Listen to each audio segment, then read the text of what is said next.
I'm Rebecca Lavoie, and welcome to the Undisclosed Addendum. Today we're talking about episode 1 of the new season of Undisclosed. It's about Jeff Titus, who was convicted of the 1990 murders of Doug Estes and Jim Bennett 12 years after their double homicide in 2002. Titus is currently incarcerated in Michigan and has always maintained his innocence. Now, if you haven't listened to the episode of Undisclosed, we're going to be talking about plot points from it and details about it, so pause this. Go back and listen, and then come back to this addendum. We will still be here, I promise. Our special guest for today's podcast, Jacinda Davis. She's executive producer at Red Marble Media, where she's deeply involved in many aspects of production on several series for Investigation Discovery, including the top-rated Evil Lives Here, Shattered, and the new long-format series Killer in Question. Jacinda started her career in true crime working on the long-running John Walsh series, America's Most Wanted. Jacinda, it's such a pleasure to talk with you. Nice to talk to you as well. Also with us is Kevin Fitzpatrick. He's president of Red Marble Media. The company has made over 150 hours of programming for networks such as History and Investigation Discovery. He's the executive producer of the series Evil Lives Here, as well as Shattered, and the new long-format series Killer in Question. Kevin got his start working for ABC News. It's nice to meet you, Kevin. Thanks for coming on the podcast. Thank you for having me. And finally with us is Susan Simpson. She needs no introduction, but of course she is the DC-based lawyer and co-host of Undisclosed. Hey, Susan, it's great talking to you. Hey, Rebecca. So Kevin and Jacinda, we kind of have this like mashup this season. And by the way, congratulations on the excellent New York Times write-up of this season of Undisclosed paired with your TV treatment of this story. It's pretty exciting. But you have been working on shows for a while, and I'd love to hear more about some other of Red Marble shows. What sort of stuff have you been making? Jacinda, you want to tell me about that? Sure. I've been with Red Marble for, Kevin, like 5 years, I think. And I've primarily been working on a series called Evil Lives Here, which is a show where we interview the loved ones of killers.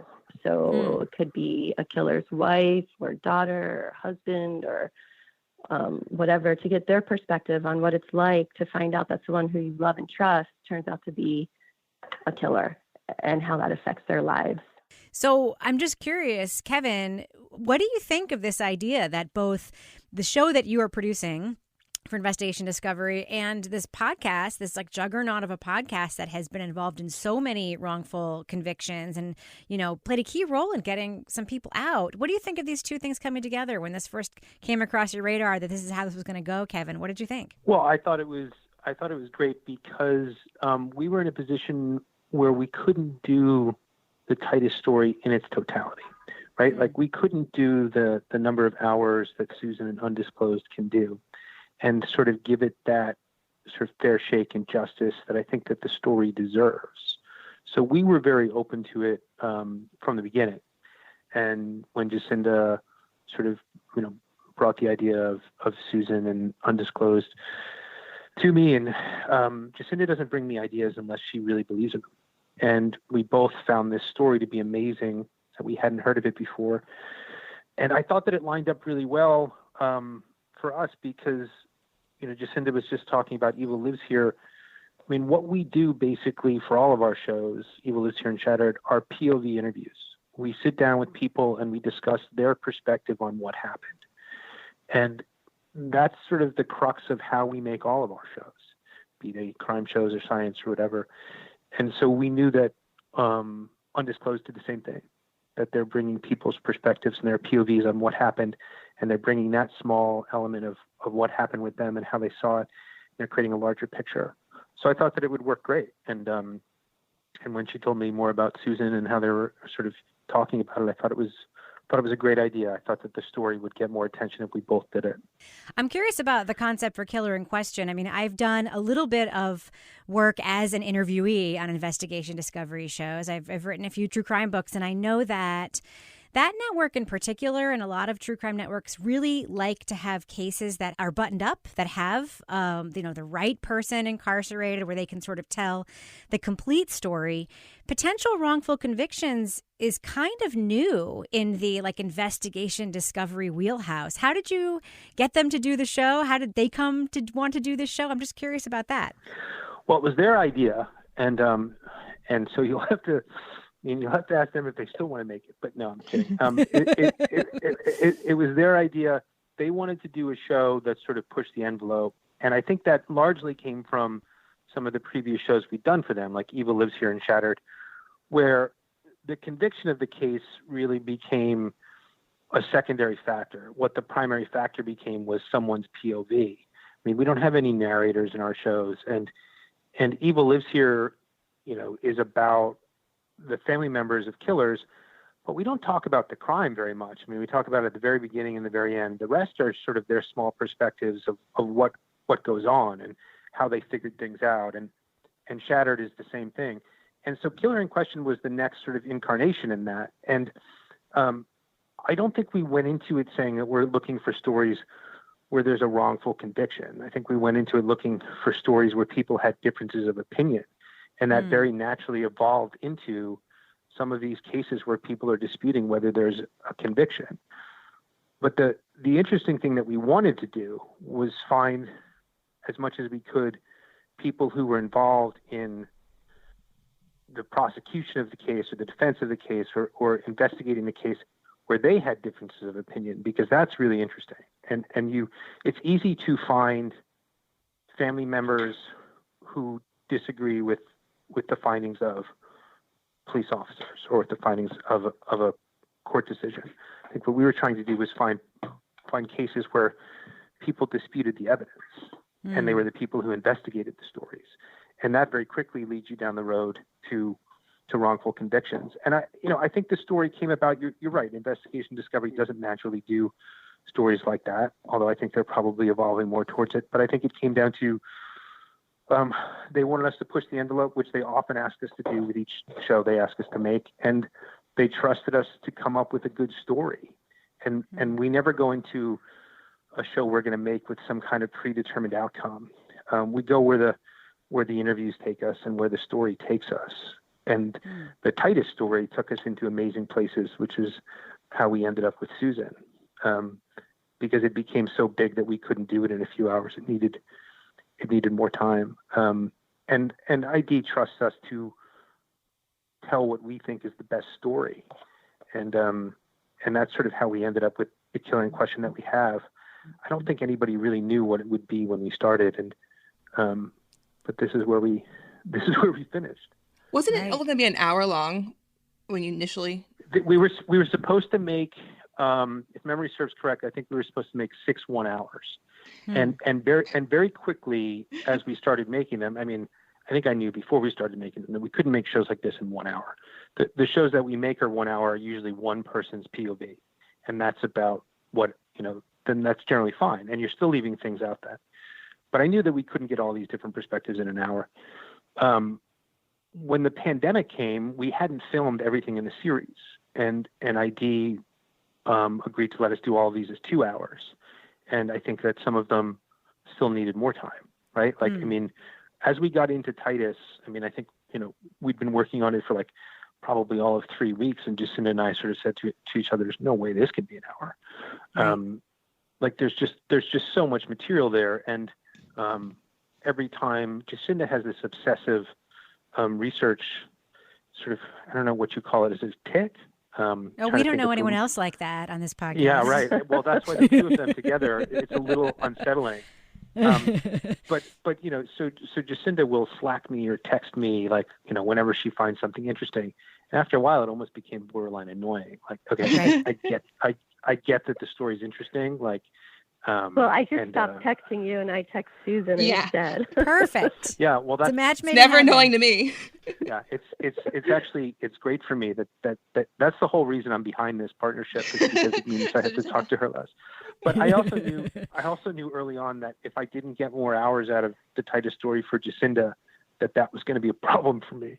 Right. So I needed to make that sort of happen. But yeah, they were all supposed to be hours, and I can't even imagine how you'd cut Titus into like a 1 hour. Listen, Susan, it happens all the time. I mean, I have written 400-word books that have turned into a half-hour or hour-long thing, and it's always a mess. Like everything important, it's gone. The only thing that's left in is like the stuff that's considered quote sexy. It ends up being not really real, not really representative of the story. So if you're going to like do it well, it does need more time. And I'm really impressed. It sounds like you're kind of bringing back like almost like a movie of the week kind of model with this series. Yes. It's very cool. Yes, that's very much what it evolved into. And that's sort of how we were pitching it to them is these stories are so big that you can do them more than the standard hour. And thankfully, there were some folks who really agreed with us over at ID, and they pushed the idea forward. That is not a normal concept for programming there. I mean, they have very dedicated viewers, and the viewers are used to getting 1 hour, each week of a series, and they return sort of religiously for many of those series. Thankfully, some of ours included. So this was a very different concept of one subject over the course of 2 hours in one night. And yeah, it is kind of the movie of the week. And oddly, I believe CBS just brought that back for the pandemic as well. So I guess we're in good company. Yeah. And I think it's becoming more common too, even on like Dateline in 2020, to have these like 2 hour sort of mega specials when you have a case that takes you that far.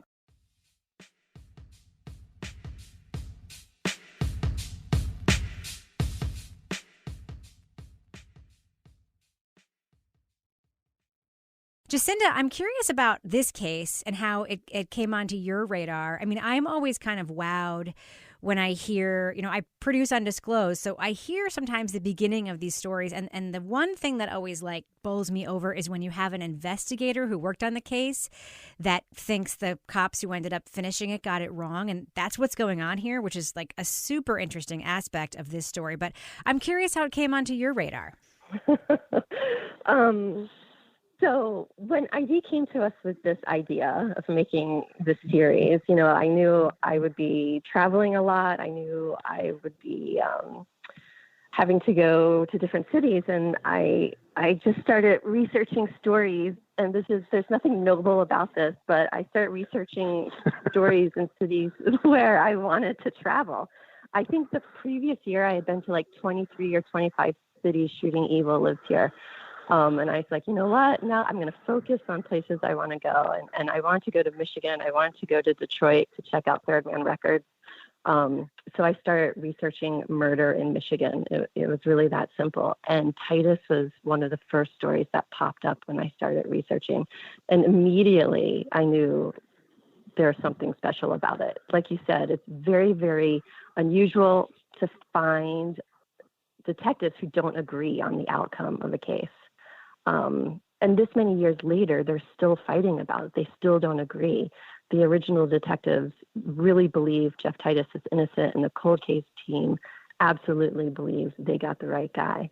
And to me, that was fascinating, and I could not wait to talk to both sets of detectives and figure out what was really going on. I think about this a lot, Susan.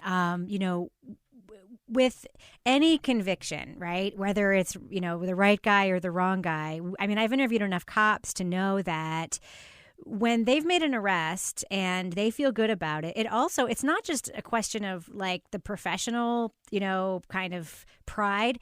There's also a thing where I think about a lot where they've told this story probably hundreds of times to friends, to family members, to colleagues about the time they caught that guy. Mm-hmm. And I wonder how much of that narrative of, I got it right just sticks because of that, because they've told themselves the stories so often. Why do you think it is that, you could have two investigators who, parallel professional tracks, probably have a lot of the same moral fiber, can, one saying this is wrong and the other one saying this is right. Why do you think it sticks so hard in these cops' minds? I think that this case in particular probably stands out a bit more than most because, for instance, the cold case team, as we'll get into later, has kind of made this their, signature case. They go out and teach this case. Is like how they broke the big cold case and got the right guy. And I think, and we'll explore this more as the series goes on, but I think also that the detectives from the original case are not the kind you'd normally expect to see taking this kind of role in sort of adamant opposition to the conviction that was obtained. But in this case, for whatever reason, their understanding of the facts is so firm and how they see it that, yeah, they feel compelled to come forward. I honestly, so I kind of think about season 2 of Joey Watkins' case. There was a detective in that case who was involved early on who there was signs did not actually really go on board the conviction or like kind of doubted it. Like he wouldn't go on the record either, but like he didn't seem behind the conviction. But he also would not go public in any way. He wouldn't say anything. He wouldn't make a stink. He just kind of kept rolling along. Right. Whereas here we have a detective who just like couldn't keep rolling along because of what they saw. Well, I don't know what Jacinda, you and Susan, what you guys think, but part of me also thinks that the reason it turned this way with the police against each other is simply because the cold case cops and the prosecution didn't call the original detectives at trial. The concept is just that I think that offended them. I think that gave them a push. Yeah. I mean, for Ballot especially, I can see that mattering because they don't know why they weren't called. They're just as confused as we are today about why they didn't get called for the defense. Well, they didn't get called because they were afraid. Like everybody was afraid what they were going to say, right? In this. Well, the defense shouldn't be afraid of that. Well, but maybe they were. But anyway, I'm probably giving away too much of your show. But it's okay. My personal opinion. It's not going to keep anyone from listening, I promise. I also think, though, there's something larger going on, and not just in terms of the Titus case, but in cases in general, where, you know, when you arrest someone and you know you may be putting them in jail for life and taking them away from their families or whatever, I would imagine that weighs on you heavily. You need to know that you got it right in order to sleep at night. And so I wonder if there's if you almost have to dig your heels in and you convince yourself you're right, you convince everyone you know you're right because you're changing lives. Because otherwise you did something horrible, and that's hard to cope with. Right. I mean, I think that as we've learned over the years, there are some people in law enforcement and AG in prosecutors' offices who just may not think about that. They may not care. They may not think about it. Just a win is a win. But certainly, I think, you know, especially in these small communities, that can be the case. It becomes part of your story, and you think of yourself as a good guy, right? Susan, I'm really curious about this love language I see between you and Jacinda. You seem to be quite the team. I'm curious about how you met and when you knew that this was going to work and you guys were going to be able to work together and do this collaboration. I knew it was going to work when the pandemic hit, and I was pretty low on options, being honest. At that point, we're like, well, I knew the case well at that point. I had no idea if this sort of informal, like, let's do the same case side by side together and see what happens. I'm not sure what I was worried about, but it worked out fine. But as for how we actually first met, Jacinda reached out to me last year. Yeah, 2019? Yeah. And the reason I actually went to meet with her is because I knew from people in the Joey Watkins case that they had received letters from this company, Red Marble. So she said, hey, I'm in town, want to meet up. And I went with the goal of basically telling her to back down from the Watkins case. Because I did not know what the company was. I didn't know what they were doing. Some of our cases, you know, they've been featured on true crime shows in ways that were pretty exploitive and pretty damaging to the cases. So I saw a true crime show was snooping around the Watkins case, and I assumed the worst. But then we met, and I was like, oh, okay, so I got this all wrong. And from there. Everybody, just to interject, everybody always assumes the worst when they first have contact with Jacinda, by the way. It's not an uncommon reaction to. Well, there's like a large spectrum of what true crime TV shows are. There's what you guys do, and then there's what other people do, which is like all the women characters are wearing negligees all the time. Yes. What's with that? Yeah, I think Jacinda and I both aged out of that. I remember the first time we saw one of our books, my husband and I, he's my co-author on a show, which will go unnamed, which was actually kind of a big show. And all the women characters were wearing negligees and all the men were super handsome. And I was just like, what is going on here? What is going on? One of the things I'm curious about, and this is something that has come up before, but in this instance, you kind of pointed out enough in the first episode that I think it's a safe question to ask that you've probably thought about yourselves. Titus is, on the face of it, not a super relatable, or even to someone who's not into what he's into, super likable guy. Can you just talk about that a little bit? Talk about, working on a case that is probably a wrongful conviction when you know you have a character at the center of it that, just by nature of the things he says to people might not, say, pull the heartstrings of a listener or viewer so much as, other people that you've profiled on the podcast and I'm sure on shows that you've produced. Tell me what that's like, Jacinda. How is it sort of working around a character like Jeff Titus? He really is, for lack of a word, he's a character in many ways. He is a character, and he says himself, people either like him or they don't. There's no in between. And I think that's true. I think we've talked to people who really do like him, like Stan Driscoll, who you'll see in the show, and was Jeff's hunting buddy for years and years and years. And they had a pretty close relationship, I think. And he was his alibi too, right? Yeah. He was his alibi as well, so I think there were people who really liked Jeff and appreciated Jeff. And then, there's an equal amount of people who find him odd and who prefer not to be in his company. He is an odd character. And is he likable? I don't know. I mean, Susan, what do you think? He can be endearing in short bursts. No, that's not fair. Okay, in every case we do, they always demonize the defendant. You have to. That's what the prosecutor does. In all these cases, you read through the case file and you're like, wow, this person must kind of suck a little bit. And then you get into it and you realize that this depiction is nothing to do with reality. Like Joey Watkins again. Hey, he sounds like the worst, most awful kid on earth. Some violent little scumbag. And then you actually talk to people who know him and talk to him. And you're like, wait, this is just the story that they're committing to. They're using a few examples from his real life. I mean, he's really awful when he was never on anyone's radar as somehow a standout for being this little monster the Clement trial. And in Dennis Perry's case, you've got someone who is completely inoffensive, to the nth degree inoffensive, calm, quiet, has nothing in his background that's offensive. And even then they can turn into some guy who sounds like a druggie and violent. So with Titus, who I would probably concede gets a bit more room to work with on that front, they can paint a picture of a total psychopath, really. But when you start getting into the case, it is more nuanced. Well, I think the challenge with him, and I've not spoken to him as both Susan and Jacinda have, so I'll give my perspective from someone far away, which is I think what most people are doing in the case with him. He's completely unrelatable to virtually anyone.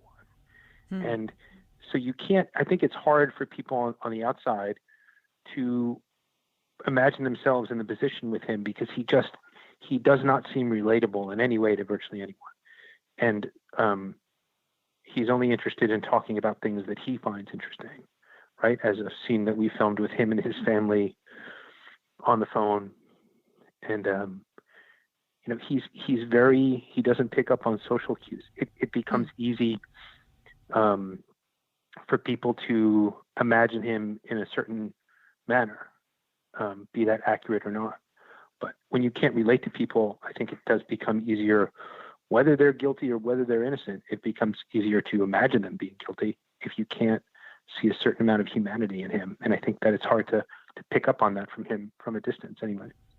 Right. I mean, this certainly isn't the first case that Undisclosed has covered where I've, asked a question like this. I think about like Tenjimin Kensu, like he's this like lady killing karate dude that like, again, totally unrelatable. But that being said, even somebody who actually is horrible, if they were railroaded, like it's still not okay, right? But honestly, Titus reminds me a lot of, I mean, I live in a really small town in New Hampshire. I didn't grow up in New Hampshire. I moved here as an adult, and I'm still kind of getting used to sort of like the personalities that inhabit rural communities. And to me, he's very much in line with that kind of person. A guy I know who just did a bunch of work at our house, who I've known for years and years and years, who's wonderful, comes across as the meanest person in the entire world, but you just got to get to know him. It's a very small town thing. I'm really curious about your collaboration, Susan and Jacinda, practically how it works. So you guys have been on the road together, you've interviewed people together, and how does that work? Like, what do you decide to share, not share? Do you both have access to everything you produce, and what is that like? So for the most part, yes. We have access to everything, like the audio and the recordings. I mean, we probably should have had more ground rules or something. I don't know, but worked out fine. As an attorney, I'd probably be like, maybe you should like plan things out here. But nah, it's fine. We just winged it and it worked out great. But the one part, so the stuff that I do not have is actually the cold case team's recordings from Red Marble. There are 2 cold case detectives and a prosecutor they were able to interview, and they cannot share that audio with me without their permission. So I don't have that. But other than that, yeah, we're just basically sharing everything. How's the collaboration going for you, Jacinda? What's it like working with Susan? It's a lot of fun working with Susan. It was, being on the road with Susan is very different than what I'm used to in terms of sitting down and shooting an interview, right? Where it takes you a couple hours to set up, and you have the lights and the camera, and the person comes in, and, you've got to talk to them about, answering the questions. And, with Susan and the podcast, it's like, let's get in the car and just drive around and knock on people's doors. And there's something very liberating about that. Yeah. And kind of terrifying too. And so it was a real eye-opener for me, and it was a lot of fun, and I'm kind of hooked now, I think. Yeah. We had some real marathon stretches, and I was glad Jacinda was up for it, because I was like, we need to go out there again. And she was always like, yeah, let's go out there right now. So it's been like, Jesus, I put probably 2,000 plus miles in my car the last month, if that. I was thinking about that a lot, listening to your tape. Making a TV show, it takes a tremendous amount of time. I mean, I don't think people realize that when they watch even a POV interview, like there's hours of setup. I mean, sometimes you're sitting there, even if you're the subject of it, for a really long time while people are moving stuff around you and getting the lights right, and then like blotting your forehead and doing all that stuff. And, in any kind of audio story, you are showing up with your microphone, and you are just sort of seeing what happens and seeing how it plays out. And I'm curious about, those 2 production styles. Like, Jacinda, did you find yourself at times like, wait, I don't have what I need right now? Or did you find yourself like, I didn't think I had what I needed, but maybe we can make this work? Like, where did you land on that? Well, the stuff that, with me going out with Susan, that's for the podcast, not so much for the show. Right. But I did find myself, the first few interviews we did, thinking, oh wait, we have to rephrase the answer. We have to work the question into the answer. The audience don't know what you're talking about. Not used to having my voice heard. So Jacinda, you're right. When you're being interviewed by a TV producer, sometimes they ask you to sort of restate the question in their answer. But yeah, in audio, you can be right in there. I mean, I actually love hearing the little interactions of the 2 of you together, and I hope there's more of that on the podcast. Will there be? There's a lot of that. There'll be more for sure. And that's another audio storytelling trick, is the producer debrief, to talk to each other when you can't get something on tape. Yeah. That is often necessary. And for me, like, even after all these years of this, like, when I'm out in the field, I guess my focus is always on getting information. Right. And I do try my best to remember I'm doing a podcast as well and get the audio I need for that. But I often sometimes you got to choose. Like, do you want to make sure, like, you get the info or get a get an interview? Or do you want to make sure you can get a nice, delicate, like, sound situation? Right. And usually I fall on the side of, like, let's just get in there, learn what we can, get out. Everybody who listens to Undisclosed knows that it's not going to be public radio. Sometimes it will just be you saying what someone told you. But that's good. I mean, I think that for your podcast, people want the information more so than anything else. That's kind of what it's all about.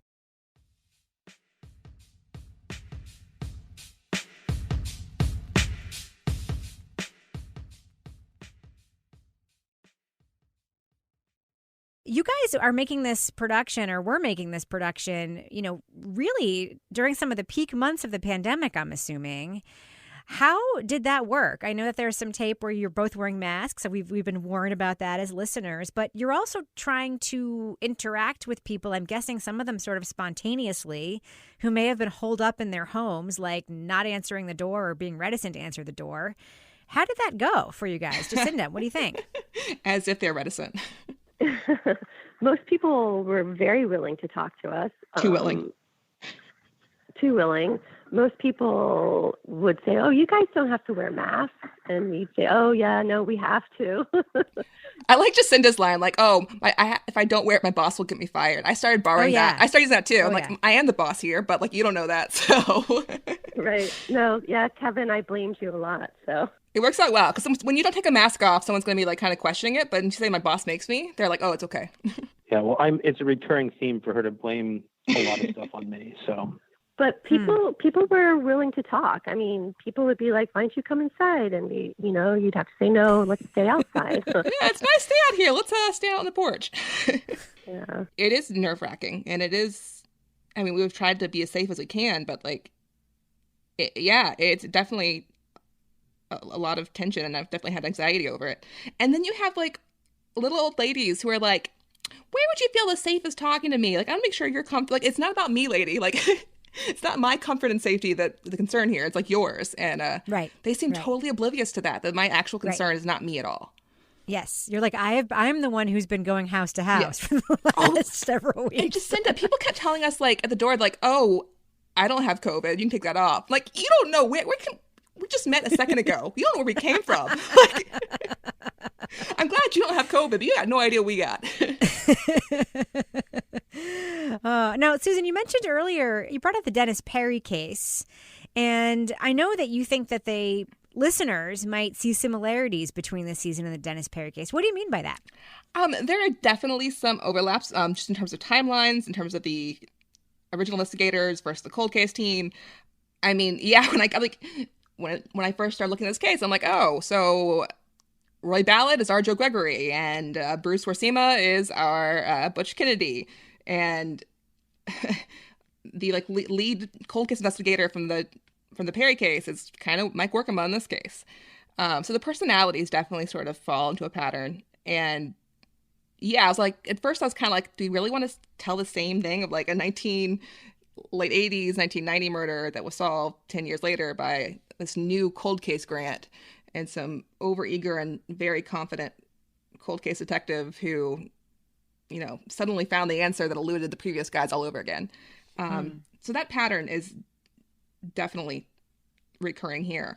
But in terms of the sort of issues involved and the evidence, I was surprised at how different I started to feel as the work went on.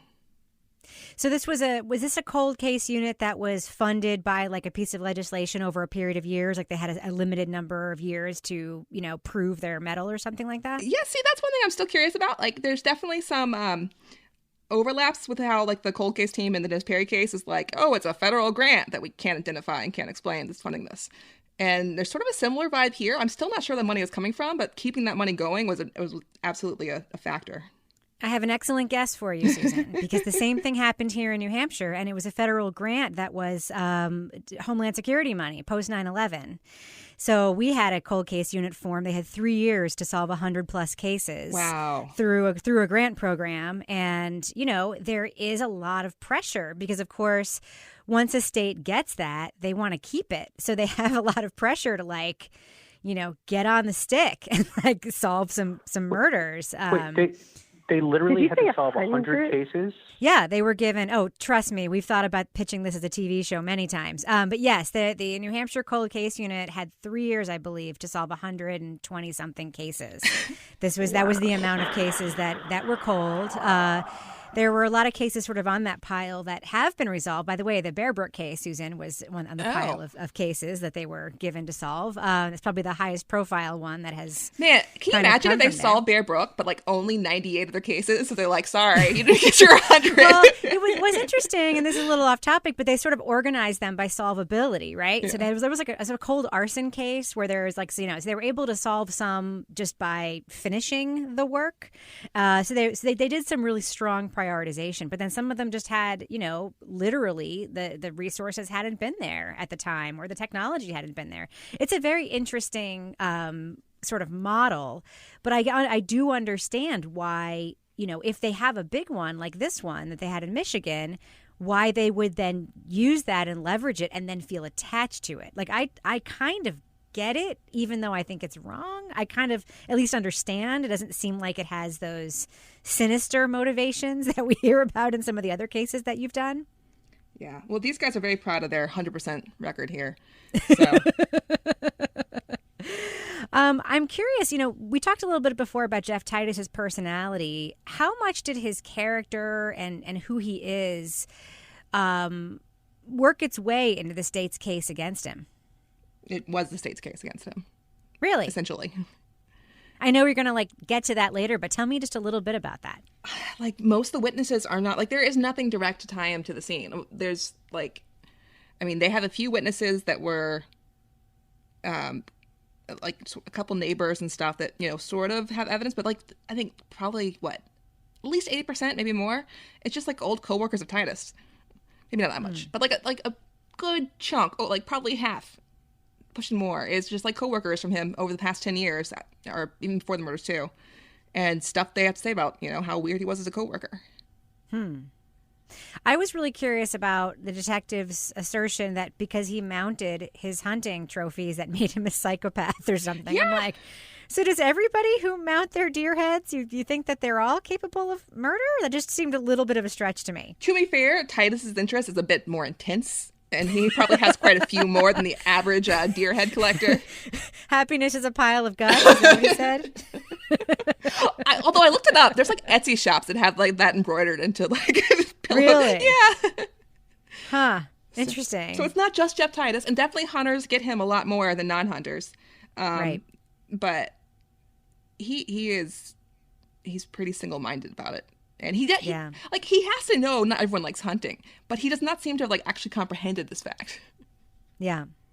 Well, we do hear Wirsima in your tape talk about his interpersonal relationships and talk about the man he would be meeting today if he, were to meet Jeff Titus today. But he has some kindly things to say about him. I want to say reticent kindly things to say about him. He talks a little bit about Jeff's marriage. He talks a little bit about him being hardworking. Jacinda, do you think that strikes closer to the truth? And do you agree with Susan that it was just his personality that ended up getting him convicted? I think it was his personality, and I think, I forget who it says it in the show, is it Mike Brown or Mike Workma, says it was Jeff's big mouth that got him convicted. And in many ways, That's true. It's absolutely true. I think his personality was on trial. Like Susan said, there's just not a lot of evidence that links him to the crime or even places him there. And instead, it was Jeff and his character that was on trial. And even the original detectives, like you were saying, have, Bruce Wirsima tells a story about, meeting Titus and going to his barn and seeing the carcasses hanging and just feeling really creeped out by it, not particularly feeling safe or comfortable. But Bruce is not a hunter. Roy Ballot is a hunter, and he, likes Jeff, and they got along quite well. And so it is kind of like your point of reference, I think, when you deal with Jeff on how you're going to like him or not. Jacinda, we heard about the alibi in the podcast, and it was described by Racema as a rock solid alibi. What is he called? A golden alibi? Is that what the expression he used was? I'm just curious, is that universally believed to be the case? Like, do you guys see it as a golden rock solid alibi? No, that's an interesting question. He has an alibi. He was with Stan hunting all day long, but there is a window where no one had eyes on him. There's about a 2-hour window where Stan didn't see him. So it does create a hole in the alibi. And I guess the question is... It's really two alibis, right, Jacinda? It's really like the original detectives get part of the alibi, but not the second part. And that's really where everything comes unhinged 10 years later, right? Exactly, yeah. Well, if anything, the cold case team actually strengthened the alibi by finding more witnesses. Like, they added 2 of the pile of witnesses that were interviewed who could back up the alibi. They didn't take away from it.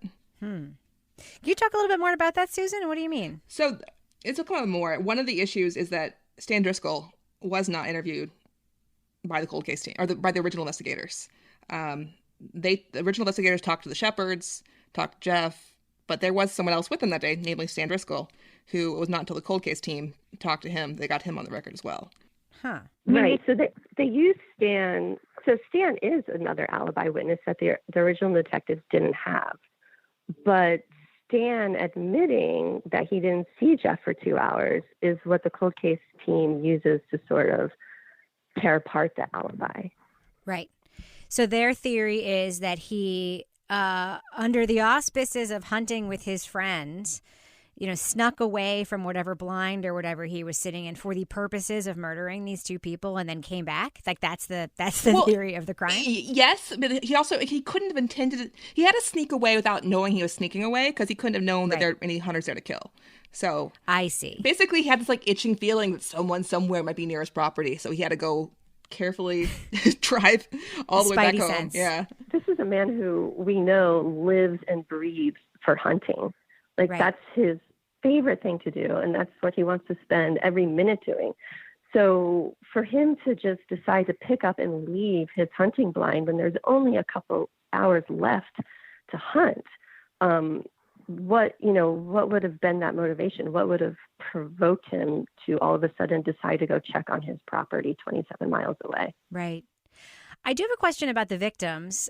Susan, you mentioned in the podcast that Doug and Jim were not part of the same hunting parties, right? They were not. Did they know each other otherwise, or were they strangers? We'll get into that more in episode 2. Okay. It's a complicated question. But I think for the typical story, the way it's told, and they're not close friends, they're definitely not closely connected, and it does not seem like they were there together on purpose. Really? All right. Well, I guess I'll have to wait until I'm producing next week's episode before I learn more about that.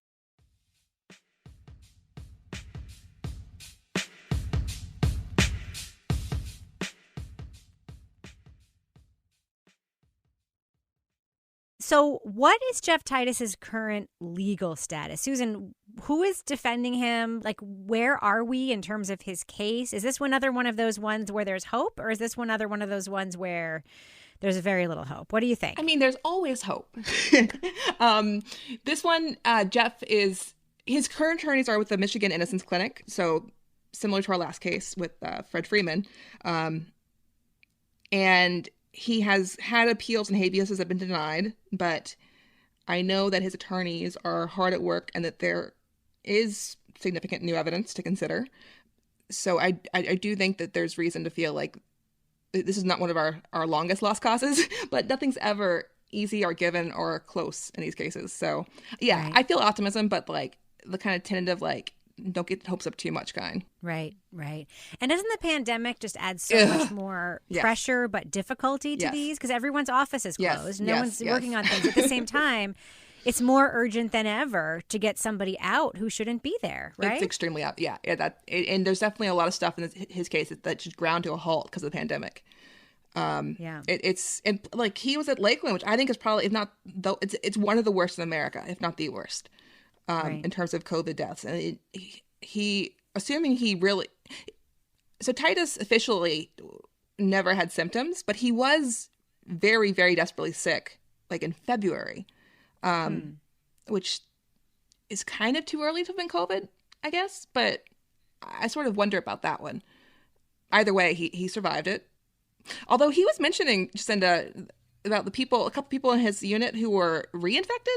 Yeah, he said a couple people tested positive twice. I'm not sure about that. He also said that he tested positive at one point, but at that point, he wasn't showing any symptoms. Like you said, he was really, really sick in February. He had to have breathing treatments and go to the infirmary. But yeah, it sounds like it swept through his ward.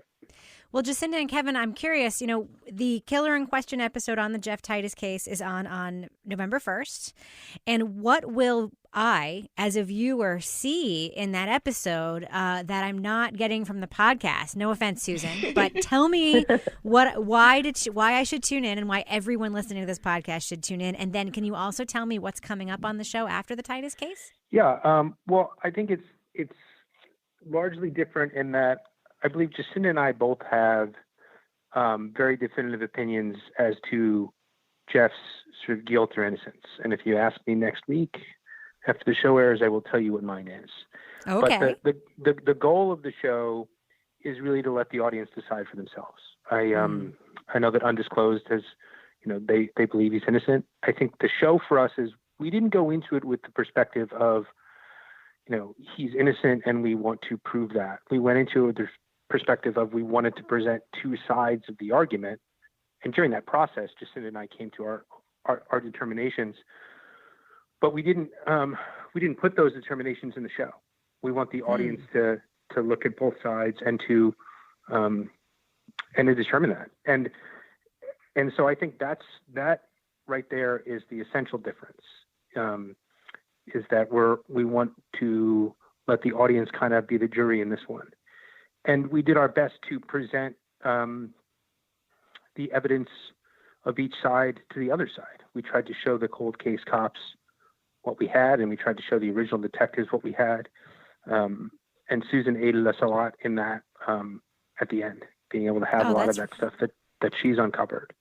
That's so interesting. Yeah, and she helps us sort of present some stuff at the very end, which I think the audience will find very interesting at the very least. And so for us, the show was about, in its conception, was about presenting both sides. And so we've tried to stick to that model with doing that, and hopefully the audience will come to their own determinations. And that's the goal of the entire series. We're not going to take a particular side. And now Jacinda and I certainly have them, but. And you promise you'll tell me next time we talk? I will tell you next time we talk, and I will tell you why I think those things, and I think the show turned out great. I wish that we could have even done more on it. I mean, 2 hours. We were talking about it before about cutting something down. It was really hard to get this show to 2 hours. It was really difficult. And there are things that I watch the show now, and my brain still remembers something else there, and I miss it. But it's that's the nature of television, and but the goal of the show is to present the audience with both sides and let them make their determination, and hopefully they chat about it, and then hopefully they come to Undisclosed looking for more answers. So, Jacinda, what are you hoping audiences will take away from the show? Well, just to add to what Kevin was saying, and I think both sides, the original detectives and the cold case detectives, are very convincing in their arguments. The original detectives, if you spend some time with the original detectives, you're going to come out thinking Jeff is innocent. If you spend time with the cold case detectives, you're going to be convinced he's guilty. And I think that's really interesting journey to go through as you watch the show, to have your own point of view, go back and forth as you're hearing each of these guys talk about the case and why they think he's either guilty or innocent. The other thing I find really interesting about this story, and I think Susan and Jacinda certainly experienced it much more than I did, sort of being on the ground in Kalamazoo more. But was that I don't think that a lot of this evidence, certainly both sides, has ever been presented in one place. Right? Like, I was astounded as we went through the production of this, how many people just hadn't heard another side of the story, or how many people were actually missing facts. I mean, there are a few times where Jacinda and I just sort of paused, like, I can't believe that they don't know that. Yeah. Like, how could Jeff's attorneys, or how could these police officers not know about this? And so I do think that the show and the podcast will be the first time where even people involved with the story will hear things, especially that I really people involved in the story. Yeah, right, that they really should already know. Yeah. And I think that that's one of the amazing things to me. And I almost wonder, I have a feeling that as the show's going, or certainly right after, that Jacinda's phone is probably going to blow up with some of these people. Like, I didn't know that. I was just astounded at the lack of awareness even the people involved had about other sides of the story. And I can't wait to see what the reaction to that is, because there's a lot of information that just people don't have. And that perplexes me. And, I think that's one of the great takeaways from this, is that somebody always has more information. The question is, can you find them? Can you get them to talk about it? I think it's happening a lot in this story. I feel like that happens a lot in cases that we've worked on, where you're kind of surprised at how little witnesses and people closely connected to, like, the victims or the defendant really know. But it's especially so in this case. Like, it is, I mean, Jacinda, how many times we're like, talk to someone that you just assume would have like a basic understanding of the facts, and they just know close to nothing. I find that so amazing. Yeah, like, just basic facts they don't have. That's amazing to me. But if you think about the way people are brought into investigations, it's either because they were brought in for a reason, so they're only given the information that they need to fulfill that purpose, or they have a very strong point of view about whether or not somebody did or didn't do it. So the confirmation bias just sort of blinds people to the bigger picture. What you just described to me, though, presenting each side, the other's point of view, you've gotten me hooked. All I can think about is that great 30 for 30 Michael Jordan documentary, where people would show Michael Jordan interviews of other people talking about him on their little iPad. And we get to watch his reaction to, say, Isaiah Thomas smack talking him. It was all really good, and I'm really looking forward to watching it. I'm curious, Jacinda, what other kinds of cases are we going to be seeing on your show? Oh, we have some really interesting cases after the Titus case. What date is it, Kevin? November 8th. Mm-hmm. November 8th. November 8th will be a case looking at James Duckett, who was a cop in Mascot, Florida, who was convicted of killing an 11-year-old girl. It's a really, really small town. He was the cop on duty when she went missing and was the last known person to see her alive. So again, another interesting case where the evidence isn't so straightforward, and the evidence can be interpreted differently, and you can interpret to prove that he's guilty or innocent. And he's currently sitting on death row in Florida. Well, you have two sets of police officers in that case as well. Who? Oh yeah, you do. Yeah, exactly. Yeah. And that's true, I always find that interesting. And another case we have airing after that is the case of Thomas Sisko, who was convicted of committing a triple murder in Lake Charles, Louisiana. I don't have the year in front of me, but sometime in the late 90s, I believe. And he would then proceed to give numerous what can be called questionable or false confessions. So part of it is figuring out, what do you think really happened that night? And is he telling the truth? I mean, he's a very unreliable witness, but he's the only witness they've got. Dude, this guy gives Jay a run for his money. Really? Yeah. Huh. I mean, you only have his word to go on. And if he gives you 12 stories, how do you know which one's the truth? Right. And then you're dealing with some incredible sort of Louisiana politics, Yes. Which is sort of legendary. So I mean, those are the next two stories, and we can tell you more about the fourth one as we get going on. It's kind of a family drama, but I think that they all have their own sort of unique identity, which is what we try and do with all of our shows. and we just try and follow the POVs of the people involved. I mean, in each of these stories, we have the people who were involved in the case, who lived it sort of day to day, which is what we do with all of our shows. We're not looking to get, experts to tell us the story. It's from the mouths of the people who participated. So I think that they're all very unique and different stories, and the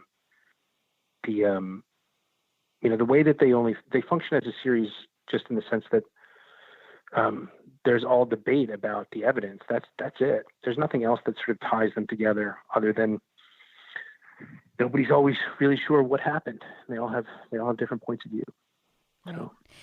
So Susan, coming up next week on Undisclosed, what can we expect on the episode 2 of this series? We'll get more into how it is that the victims, Doug Estes and Jim Bennett, ended up there that day, and what led up to them somehow ending up being killed close together. Complicated question. I can't wait to hear the answer. Well, Jacinda and Kevin, thanks so much for joining us for this week's Addendum. I look forward to talking to you guys again soon. Thank you so much for having us. Look forward to it. And Susan, thanks for letting me host the Addendum this season again. I so really, glad you're really back. enjoy these conversations. And really, I can't wait to hear more of the season of Undisclosed. Thanks so much for pursuing this case. Thanks, Rebecca. And if you want to watch Killer in Question, the episode about Jeff Titus airs on Sunday, November 1st at 9 p.m. Eastern, 8 Central. I'll be watching. I hope you watch it too. Thanks so much for listening to this week's Addendum. Do you have a question for next week's Addendum? You can email questions to undisclosedpodcast@gmail.com or send them in to us on social media on Facebook, Twitter, or Instagram. Just use the hashtag UDAddendum. Undisclosed executive producer is Mithil Telhan. Audio production is done by Hannah McCarthy. I'm Rebecca Lavoie. Thanks so much for listening to this week's Addendum. More to come next week.